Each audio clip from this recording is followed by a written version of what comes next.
Sir మా అబ్బాయికి 10th అయిపోయింది. ఇప్పుడు ఇంటర్మీడియట్లో ఏ గ్రూప్ జాయిన్ చేస్తే బాగుంటుంది?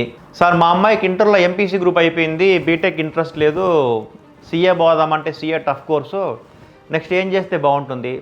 సార్ మావాడు బీకాము బీబీఏ చదివాడు సార్, ఫుల్ ఎంజాయ్ చేశాడు 3 years, కాలేజీలో క్లాసులు పెద్ద జరగలేదు, కానీ ఇప్పుడు సీరియస్గా చదవాలి బాగుపడాలనుకుంటున్నాడు, ఏం చేస్తే బాగుంటుంది? సార్ మావాడు ఎంబీఏ చదివాడు లోకల్ కాలేజీలో, ప్లేస్మెంట్ ఏమి ఇవ్వలేదు సార్, ఇప్పుడు వాడికి మంచి ప్లేస్మెంట్ రావాలంటే ఏంటి? సార్ మా వాడు సీఏ అని చెప్పి 4 ఏళ్ళు కష్టపడ్డాడు సార్, సీఏ అవ్వలేదు, ఇప్పుడు సీఏ అంత క్వాలిఫికేషన్ రాకపోయినా అంత ప్యాకేజ్ రావాలంటే ఏం చదవాలి? సార్ నేను బీకామ్ అయిపోయింది, 3 lakhsకి ప్యాకేజ్ జాయిన్ అయ్యాను కంపెనీలో, ఇప్పుడు ఒక 6-7 lakhs ప్యాకేజ్ కొట్టాలంటే ఏం చేయాలి? మన బీకామ్ సిలబస్ ఎలా ఉంటుంది?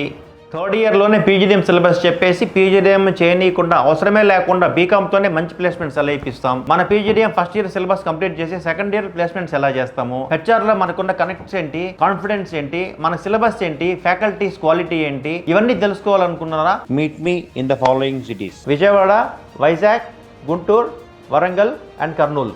Thank you very much.